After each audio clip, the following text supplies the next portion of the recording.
여러분, 혹시 이런 생각해 보신 적 있으신가요? 아, 지금은 현금 들고 있는 게 제일 안전해. 불확실할 땐 현금이 최고지. 물론 일리가 있는 말이죠. 하지만 오늘은 우리가 그동안 너무 당연하게 여겼던 현금 투자에 대한 깊이 있는 이야기를 나눠볼까 합니다. 어쩌면 현금이 최악의 투자가 될 수도 있다는 충격적인 사실 말이죠. 특히 2025년 11월 현재 시점에서 바라본 현금의 가치와 미래의 전망을 함께 살펴보면서 여러분의 투자 관점을 확장시키는 시간이 되었으면 좋겠습니다. 혹시 지금 현금을 잔뜩 쌓아두고 계신가요? 그렇다면 이 영상 끝까지 주목해주세요. 우리가 현금을 최악의 투자라고 말할 때 가장 먼저 떠올려야 할 개념은 바로 인플레이션입니다. 인플레이션은 화폐 가치를 지속적으로 떨어뜨리죠. 예를 들어 지금 100만 원으로 살 수 있는 물건이 1년 뒤, 2년 뒤에는 100만 원으로는 살 수 없게 되는 현상입니다. 여러분의 지갑 속에 잠자고 있는 현금이 시간이 지날수록 구매력을 잃어간다는 사실, 어쩌면 가장 무서운 리스크가 아닐까요?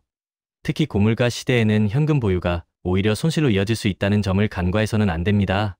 명심하세요. 현금은 가만히 있어도 녹아내리는 얼음과 같습니다. 그렇다면 지금 이 시점에서 현금을 들고 있는 것이 왜 더 위험할 수 있는지 2025년 11월 한국 경제 상황과 함께 구체적으로 들여다볼까요? 저희가 검색한 정보에 따르면 한국 경제는 회복 국면에 진입했고 2026년에는 회복 흐름이 더욱 강화될 것으로 전망됩니다. IMF는 2025년 성장률을 0.9%, 2026년 성장률을 1.8%로 제시했어요. 게다가 반도체 수출 호조와 내수 회복, 조짐 덕분에 한국은행이 올해와 내년 성장률 전망치를 상향 조정할 가능성도 있다고 합니다. 경제가 성장한다는 건 결국 물가가 오를 가능성도 있다는 의미인데요. 이때 현금만 쥐고 있다면 여러분의 자산은 그저 제자리 걸음을 넘어 뒷걸음질 치게 될 겁니다. 물론 경제 상황에는 늘 불확실성이라는 녀석이 따라붙습니다. 무역 리스크, 지정학적 긴장, 그리고 AI 수요 둔화 같은 하방 위험도 분명히 존재하죠. 11월 경기 지역 기업 심리 지수는 보합세를 보였고 12월 전망 지수는 소폭 하락했다는 소식도 있습니다. 내수 부진과 불확실한 경제 상황이 기업들에게 주요 어려움으로 꼽혔다고 하니 마냥 장밋빛 미래만 있는 건 아니겠죠? 하지만 이런 불확실성이 오히려 현금 투자의 딜레마를 더 깊게 만듭니다. 불확실하다고 해서 무작정 현금만 쌓아두는 것이 능사는 아닙니다. 오히려 현금 비축이 길어질수록 기회비용은 눈덩이처럼 불어나게 되죠. 과거에도 수많은 위기 속에서 용기를 내어 투자에 나섰던 사람들이 결국 큰 성공을 거두곤 했습니다. 남들이 두려워할 때 탐욕을 부려라는 워렌 버핏의 명언이 괜히 나온 게 아니겠죠. 현금은 당장의 불안감을 잠재울 수 있지만 장기적으로는 여러분의 자산을 좀먹는 독이 될 수 있다는 점을 꼭 기억해야 합니다. 그렇다면 금리 상황은 어떨까요? 대부분의 전문가들은 한국은행이 11월 금융통화위원회에서 기준금리를 연 2.5%로 동결할 것으로 예상했습니다. 환율과 집값 상승세가 금리 인하를 어렵게 하는 요인으로 분석되는데요. 심지어 원달러 환율은 상승하여 기업과 가계의 심리적 부담을 키우고 있습니다. 전문가들은 지금 투자에 뛰어들면 위험하다고 경고하며 현금을 비축하고 시장 안정화를 기다려야 한다고 조언하기도 합니다. 일견 타당한 조언처럼 들립니다. 하지만 금리 인하 기대감이 약화되면서 채권 발행 금리가 상승하는 추세라는 점을 주목할 필요가 있습니다. 이는 결국 시장 금리가 상승하고 있다는 신호일 수 있습니다. 금리가 상승하면 대출 부담은 커지지만 동시에 예금 금리도 올라가게 됩니다. 하지만 아무리 예금 금리가 올라도 인플레이션율을 따라잡기 어려운 경우가 많습니다. 즉, 예금에 넣어둔 현금도 사실상 구매력을 잃어가는 건 마찬가지라는 뜻이죠. 금리 상승기에 무조건 현금을 고르타는 것은 오히려 수익률 측면에서 큰 손해를 가져올 수 있다는 점을 명심해야 합니다. 물론 환율 불안과 경제 불확실성으로 인해 투자자들이 안전자산이나 현금 확보를 선호하는 경향을 보이는 것은 자연스러운 현상입니다. 기관 및 고액 자산가들조차 전통 자산의 밸류에이션 및 금리 리스크 때문에 대체 자산 인프라, PE, 원자재 배분을 확대하는 추세라고 하네요. 하지만 여기서 중요한 포인트는 배분을 확대한다는 것이지 현금 100%를 들고 있다는 뜻은 아니라는 겁니다. 현금을 보유하되 적극적으로 투자 기회를 탐색하고 분산 투자를 통해 리스크를 관리하는 지혜가 필요하다는 얘기입니다.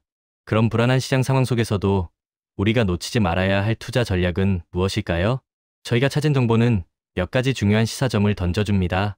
첫째, 장기적인 관점에서 구조적 성장이 확실한 자산, 즉 AI나 반도체 같은 분야에 투자하는 전략이 유효하다는 겁니다. AI 투자의 경우 단순 투자 확대가 아니라 수익 실현 가능성을 고려해야 한다는 단서가 붙긴 했지만 분명히 미래 먹거리 산업인 것은 맞습니다. 둘째, 변동성 강세에 효과적인 바벨 전략이 제시됩니다. 성장 자산과 함께 배당주, 채권 같은 안정 자산에 분산 투자하는 방식이죠. 특히 미국 AI, 빅테크 기업에 집중 투자하는 ETF가 유망한 투자처로 꼽히는 것도 눈여겨볼 만합니다. 또한 장기 채권 투자 시 인플레이션 사이클에서는 장기 금리가 우상향하는 경향이 있으므로 장기 채권 중심의 해지 전략은 효과가 제한적일 수 있다는 경우도 있습니다. 이럴 때는 금이나 달러와 같은 안전자산 비중을 확대하는 것이 더 효율적일 수 있다고 하네요. 코스피 역시 미국 금리 정책과 중국 리스크에 영향을 받으며 변동성이 예상되므로 개별 종목의 실적 안정성을 기준으로 옥석 가리기 투자가 필요합니다. 이 모든 정보를 종합해보면 결국 2025년 11월 현 시점에서 현금만 들고 있는 것은 매우 위험한 전략일 수 있다는 결론에 도달합니다. 불확실성이 크다고 해서 아무것도 하지 않는 것은 오히려 가장 큰 위험을 감수하는 일입니다. 단기적인 이익을 쫓기보다는 위험 관리에 집중하면서 장기적인 관점에서 투자 전략을 수립하는 것이 중요합니다. 안전 자산과 성장 자산의 균형 있게 분산 투자하고 거시 경제 상황 변화에 유연하게 대응하는 전략이야말로 현명한 투자자의 길이죠. 기억하세요. 투자의 세계에서는 아무것도 하지 않는 것도 하나의 선택이자 때로는 가장 나쁜 선택이 될 수 있습니다. 현금을 움켜쥐고 있는 동안에도 여러분의 자산은 인플레이션이라는 보이지 않는 손에 의해 계속해서 가치를 잃어가고 있습니다. 워렌 버핏이 말했죠. 시장에 참여하지 않는 것이 가장 큰 위험이다. 현금은 잠시 머무르는 곳일 뿐 목적지가 될 수는 없습니다. 현명한 투자는 끊임없이 배우고 행동하고 유연하게 대처하는 과정에서 만들어집니다. 여러분도 오늘부터 현금의 진정한 가치에 대해 다시 한번 고민해 보시길 바랍니다. 그렇다면 우리는 어떤 씨앗을 뿌려야 할까요? 성실한 농부가 씨앗을 계속 뿌리는 것처럼 우리도 미래를 위한 투자 씨앗을 꾸준히 뿌려야 합니다. 길가에 뿌려지든 새가 먹든 돌에 떨어지든 가시덤불에 떨어지든 상관없이 계속 뿌리는 거죠. 비옥한 땅에 떨어진 몇몇 씨앗들이 수백 배의 결실을 맺는 걸 알기 때문입니다. 이는 우리 투자와 똑같습니다.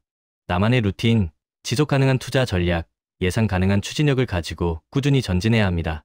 성공적인 장기 투자를 위해 우리가 꼭 기억해야 할 4가지를 다시 한번 강조합니다. 첫째, 우리는 시간이라는 자원을 무기로 삼아야 합니다. 거대 자본이 못하는 장기 투자를 통해 시간을 우리 편으로 만들어야 해요. 둘째, 내가 중간에 변심하지 않도록 강력한 마인드셋을 구축해야 합니다. 흔들리지 않는 단단한 멘탈이 투자의 성패를 좌우합니다. 셋째, 인생의 희로애락 이벤트를 예측해서 각 시점에 맞는 투자 기간과 전략을 정하는 현명함이 필요합니다. 넷째, 예측할 수 없는 리스크에 대비해 속성이 다른 자산 23개로 분산 투자하는 지혜를 발휘해야 합니다. 현금은 그 분산 투자의 한 요소가 될 수는 있지만 전부가 되어서는 안 됩니다. 결국 현금이 최악의 투자가 될 수 있다는 경고는 단순히 현금을 모두 팔아치우라는 의미가 아닙니다. 그것은 바로 현금만 들고 있는 것이 위험하다는 뜻입니다. 현금은 유동성을 확보하고 위기에 대비하는 중요한 수단이지만 자산 증식이라는 측면에서는 한계를 가질 수밖에 없습니다.